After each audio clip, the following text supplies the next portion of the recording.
महाराज जी, हमारे एक प्रश्न है।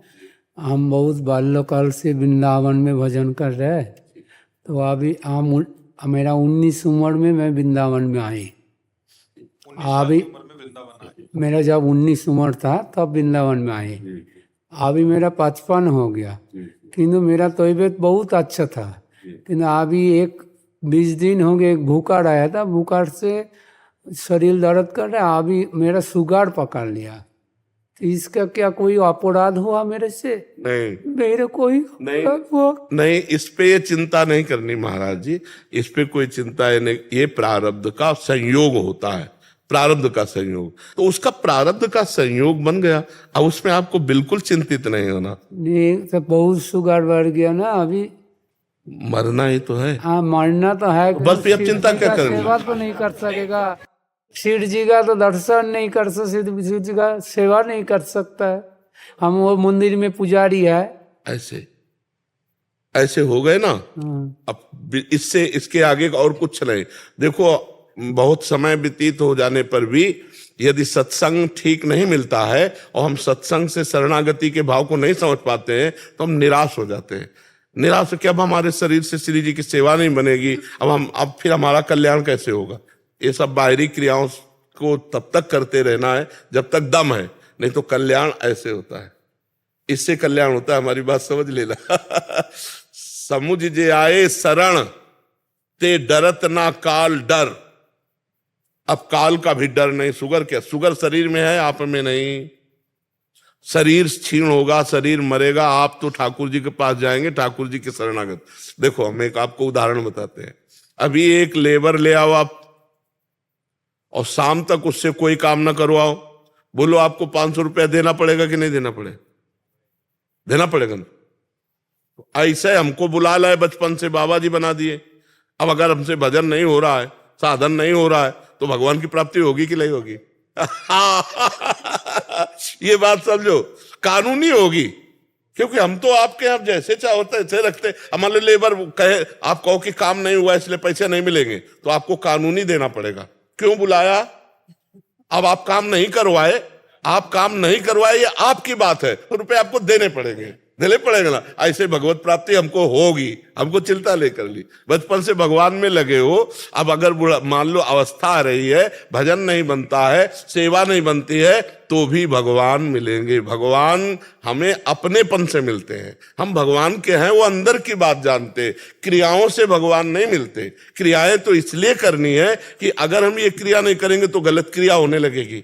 अपने को बचा के रखना, इसलिए सत्क्रियाएं होती है। और भगवत प्राप्ति तो भगवान की कृपा से होती है, और वो कृपा आपके ऊपर है। अगर कृपा ना होती तो धाम ना आते, कृपा न होती तो संत न बनते, कृपा न होती तो भगवान का नाम नहीं जपते।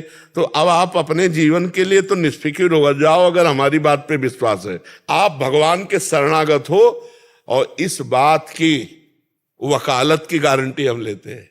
वकील अच्छा हो तो मुकदमा नहीं। हाँ, भगवान के वचनों के अनुसार हम कह रहे हैं, भगवान के वचनों के अनुसार, कि एक बार जो मेरी शरण में हो जाता है उसकी दुर्गति नहीं होती।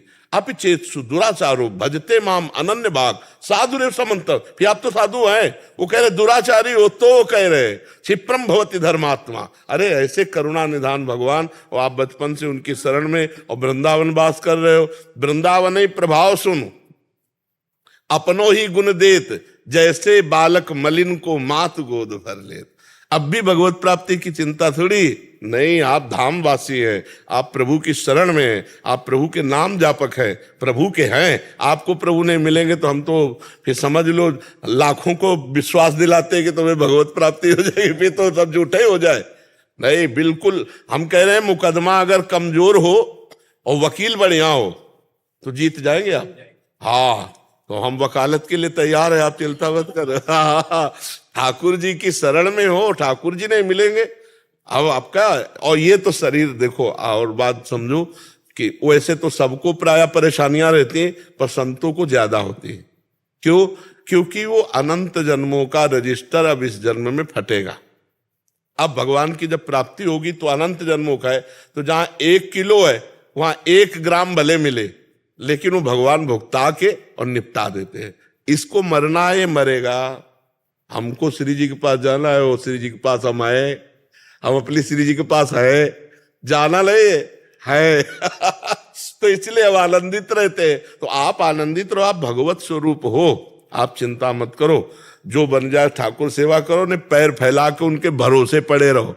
ले काहू के बल भजन को, काहू के आचार, और व्यास भरोसे कुंवर के, सोवत पांव पसार।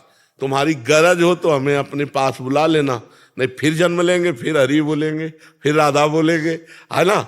अगर आपको लगे तो बुला लेना, नहीं तो देखो हमारे पास स्टॉक है भजन का। हम अगर जन्मेंगे ना तो उसी स्टॉक के ऊपर से चलेगा। अब हमको ऐसा तो नहीं होना कि सुअर कुत्ता बनना है, पक्का नहीं, क्योंकि हमारे पास राधा नाम है, कृष्ण नाम है, हरि नाम है। अगर आप जन्म भी देंगे तो वैसा जन्म होगा, कुलवान ऋषि कुलों में, भजन करने वालों के कुलों में, और जन्म से भजन होगा, और फिर हम आपको घेरेंगे, आप बचोगे तो है नहीं, क्योंकि अविनाशी हम हैं, शरीर छूटते रहेंगे, और हम भजन करके फिर आपको पकड़ेंगे, जाओगे कहाँ। वैसे तो इसी जन्म में धाम मत छोड़ना। नहीं नहीं, हम तो नहीं चलेगा, बस फिर हमारा जन्म भी नवद्वीप में है। हाँ, अरे आप भगवत, हाँ भगवत पार्षद, धाम न छोड़ना। नहीं, खंड खंड हो जाए तन, अंग अंग सतटूक, वृंदावन ने छाड़ीबो है बड़ी चूक। इसी रज में जब प्राण छूटेंगे तो किशोरी जी लेने आएंगी, उन्हीं के घर में शरीर छूट रहा है तो वो अपनी सखियों के साथ लेने आएंगी। और इसलिए चिंता न करो, खूब आनंदित रहो, आप तो भगवान के पार्षद हो। बस हमारी बात पर विश्वास कर लीजिए प्रभु। हाँ, देखो भाव में डूब गए तो प्रभु का जन है तब उनके सिवा कोई है नहीं अपने लोगों का। तो बहुत आनंद आया, बहुत आनंद आया। आप निश्चिंत रहिए, निर्भय रहिए, बिल्कुल प्रभु बड़ी कृपा किए हुए। आप तो कृपा स्वरूप हो महाराज, आप कृपा स्वरूप हो, परम पवित्र हो, बचपन से भगवान के चरणों में लगे, अकिंचन। अच्छा, कोई यश कीर्ति नहीं, यश कीर्ति में बंटवारा होता है, प्रणाम नमस्कार रुपया पैसा खान पान सब, एक अकिंचन जीवन व्यतीत किया है तो परम धनी हो, प्रभु के नाम के धनी हो। अब प्रभु जाएंगे कहाँ हो, तो आएंगे, मिलेंगे ही, आप निश्चिंत रहिए जी।